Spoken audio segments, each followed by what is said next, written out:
Da época em que Caraguatatuba ainda respirava ares de cidade pequena até os dias de hoje, um sabor atravessou gerações. De um simples carrinho de pastel para um dos quiosques mais tradicionais da cidade. Essa história tem mais que sabor. Tem amor, união e persistência. Há 3 décadas, o trabalho que foi iniciado pelos pais foi transformado em um negócio de sucesso que segue conquistando gerações de clientes. A cara de Caraguá de hoje é Mauro Gregório.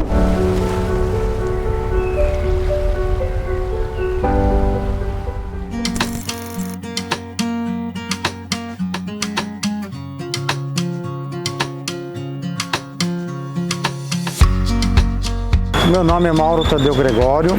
Em 1989, eu com 13 anos, mudei de São Caetano do Sul aqui para Caraguatatuba. Antes de chegar ao litoral, a família vivia em um cenário completamente diferente. A rotina se dividia entre trabalho, escola e a admiração por balões. Nós somos em 4 irmãos, né? A gente trabalhava numa cantina escolar, a gente morava no bairro do Sapopemba. Meu pai e minha mãe tinham uma cantina escolar. E aí foi onde eu aprendi a conviver com o comércio, com o pastel. E assim, a nossa infância era, apesar da cantina, a gente tinha uma vida bem humilde lá, sabe? A gente morava na escola e aí a minha tia mudou aqui para Caraguá e falou pro meu pai: olha, lá o comércio é bom, por que você não vem para cá? Aí meu pai pegou e se aventurou e viemos para cá no ano de 1989 tentar a vida aqui no comércio. Isso não aconteceu, meu pai não teve cabeça, não soube lidar com as coisas. O dinheiro que ele trouxe para cá rapidamente foi embora. A experiência como comerciante começou quando Mauro auxiliava os pais na cantina da escola. E era muito legal que no meu intervalo de recreio, muitas vezes dava o sinal, eu corria para a cantina, ajudava meu pai e minha mãe a atender. Aí uns 5 minutos antes de acabar o intervalo, porque dava aquela muvuca na cantina, aí eu ia para trás do balcão, comia um salgado, tomava um refrigerante e voltava para a sala de aula. Essa era a minha correria ali na cantina. Já a chegada a Caraguatatuba foi marcada por um período de muitas dificuldades. Foi, acho que, o período mais difícil, porque meu pai, ele consumia álcool, né? E foi onde ele começou a gastar o dinheiro dele. Não sabia lidar com as coisas. A gente não morou de aluguel aqui. O dinheiro que ele trouxe de lá, ele comprou uma casa bem humilde no Tinga, que é a casa que minha mãe mora até hoje, você entendeu? Então essa foi a única parte boa, assim, que a gente não precisava pagar aluguel, né? Mas assim, foi quando a gente começou a ingressar na vida adulta, né? Assim, de jovem para adulto, e meu pai não tinha muita... Tinha essa parte da bebida que atrapalhava um pouco ele, né? Então assim, a gente bateu bastante cabeça, sabe? Bateu bastante cabeça, mas graças a Deus, dentre nós irmãos, nenhum partiu vamos assim dizer assim, para droga, para o mundo errado. Tem um irmão meu que se aposentou agora recentemente, polícia, ele virou polícia aqui em Caraguá, você entendeu? Só uma irmã minha hoje que mora em São José. E o policial recentemente aposentado mudou para Minas. Mas assim, foi difícil, batemos bastante cabeça, mas graças a Deus se encontramos aí. A volta por cima começou cerca de 5 anos depois, quando surgiu a oportunidade para os pais de Mauro de comprarem o carrinho de pastel. Meu pai e minha mãe aí comprou o carrinho, né, o Ponto do Tião, começaram a vender o pastel. E em 2002, na Copa do Japão, meu pai veio a falecer. E aí o que acontece? Eu trabalhava na Telefônica nessa época, a Aline trabalhava no Silvio Indaiá, o Silvio Indaiá antigo, lá onde é o Poupa Tempo, né? E naquele momento minha mãe falou assim: olha filha, eu vou passar o carrinho para frente, porque não tem como eu trabalhar sozinho, né? E o alicerce de tudo isso começa aí, quando eu falei para a Aline, minha mãe vai passar o ponto, né? E a Aline era muito jovem, só tinha 22 anos, ela tinha 22 anos e a gente já tinha 2 filhos. Então assim, a gente tinha uma rotina bem, né? Mas ela muito jovem, com 22 anos, eu falei para ela se ela não toparia vender pastel comigo aqui. E era um carrinho muito humilde, simples, que depois vocês vão acompanhar nas fotos. E ela topou.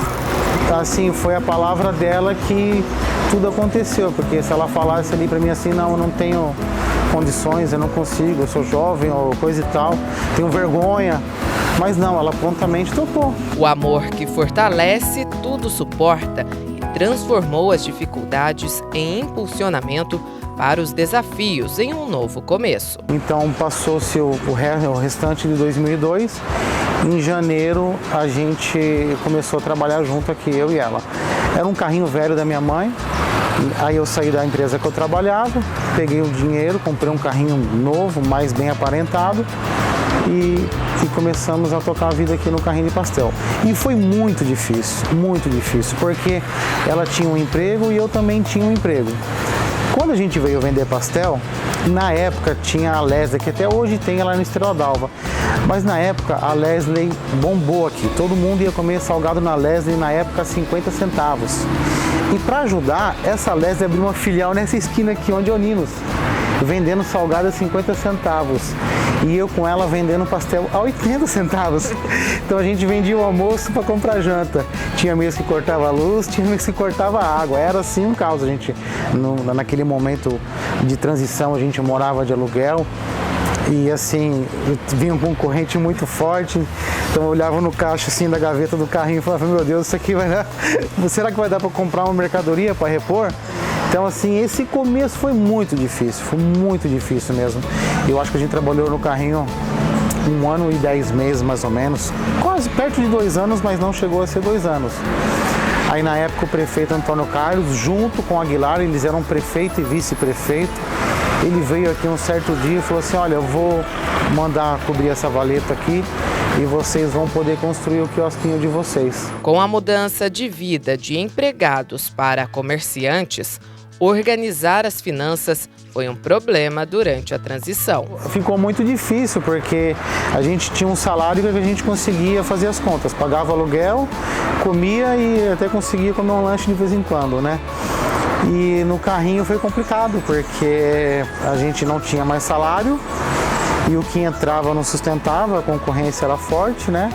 A gente comia, mas algumas contas começaram a ficar para trás, né? A transformação de carrinho para quiosque chegou e com ela a demonstração de que a união faz a força.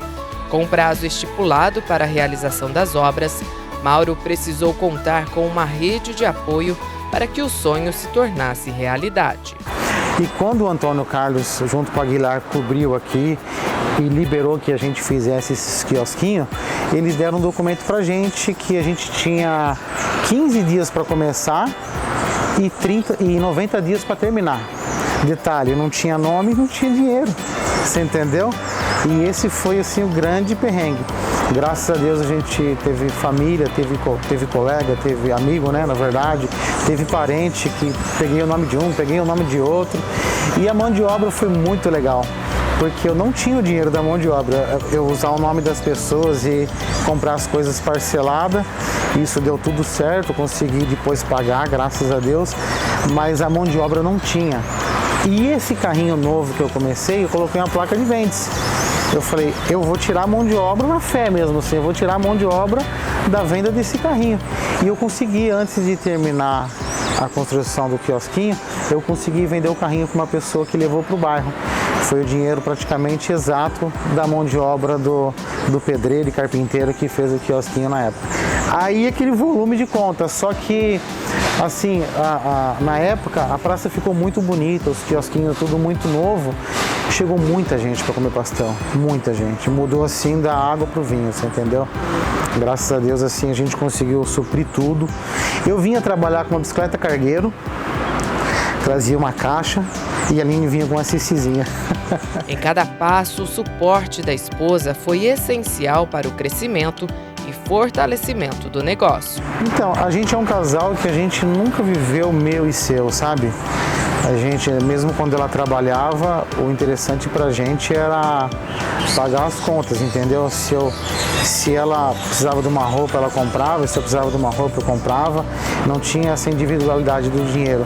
Então foi muito fácil a transição, porque a gente sabe que tudo que entra é nosso. Se a gente passa dificuldade, a gente passa junto, e se a gente prospera junto.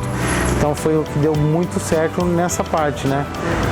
De não ter individualidade quantidade de dinheiro, nunca pensar no dinheiro, né? Sempre foi o negócio de sobreviver com qualidade, né? Cada cliente conquistado significou a construção de uma história que perpetua por mais de 30 anos. Em janeiro de 2026 vai fazer 31 anos que a minha família vende pastel aqui. Então 23 anos eu e a Aline e 8 anos meu pai e minha mãe no carrinho. E tem gente que até hoje pergunta do meu pai e da minha mãe, que veio aqui, meu pai com a minha mãe, continua vindo com a gente, são senhores, senhoras, filhos pequenos, que hoje já são adultos casados, entendeu? Então a gente tem essa ligação, sabe, desde lá de trás. Essa recordação. Muita recordação. E assim, estar aqui para mim não é nada forçado. Eu faço com o mesmo prazer que eu fiz quando era no carrinho. Eu gosto de estar, eu gosto de fazer. Criei muitas amizades aqui no balcão, amizades de intimidade, de sair, de viajar junto, foram criadas aqui no balcão, você entendeu? A história está em cada canto do lugar. E seria ainda mais difícil se não fosse o apoio de familiares até na preparação dos alimentos. Não posso deixar de mencionar a minha sogra. Minha sogra é uma bênção na nossa vida, ela dá um suporte incrível pra gente desde o começo, tanto cuidando dos meus filhos quanto fazendo alguns recheios. Tudo que é refogado, que é mais demorado, é ela que produz pra gente. Picado, ralado, frito, é eu e a Aline de manhã antes de vir pra cá. Mas a minha sogra é nosso braço direito lá em casa.